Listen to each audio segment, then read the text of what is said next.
तर त्यांचा आभार मानतो. काँग्रेस पक्षाने जो पाठिंबा दिलेला आहे निश्चितच या आंदोलनाला अधिक बळ भेटेल आणि त्यांनी हे खर तर लोकांमध्ये एक चांगला आदर्श ठेवला.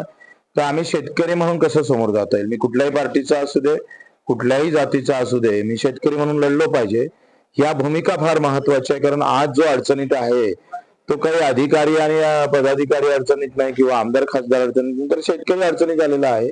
आणि शेतकरी या देशातला सगळ्यात मोठा मतदाता आहे, मतदार आहे, तो मतदाता आहे आणि अन्नदाता सुद्धा आहे. आणि म्हणून त्यांच्या दिलेल्या पाठिंबाचं निश्चितच मी आभार मानतो. सगळ्याच पक्षांनी हा निर्णय घ्यावा आणि प्रत्यक्षात आंदोलनात उतरलं पाहिजे अशा अपेक्षा त्यांच्याकडून करतोय. मला वाटतं आज काँग्रेसचा पाठिंबा देत असताना भाजपच्या कार्यकर्त्यांनी शेतकरी म्हणून समोर यायला काय हरकत आहे.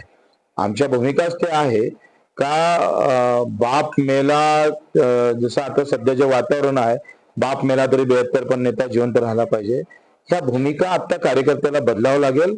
बापाला मरू द्यायचं नाही आणि नेत्याला सुद्धा जगवायचं असेल तर शेतकऱ्याच्या पाठीशी उभं राहिलं पाहिजे, पक्ष सोडून पार्टी सोडून, अशा त्यांच्याकडून अपेक्षा करतो. आणि हे आंदोलन आता आम्ही बेलोऱ्यातून सुरू करतो आहे, रात्री वर्धेला मुक्काम राहील आणि सरकारकडून अपेक्षा करतो आणि का आपण निवळ बैठकी घेऊन चालणार नाही. मागच्या बैठकी झाल्या त्या वांजोट्या ठरल्या.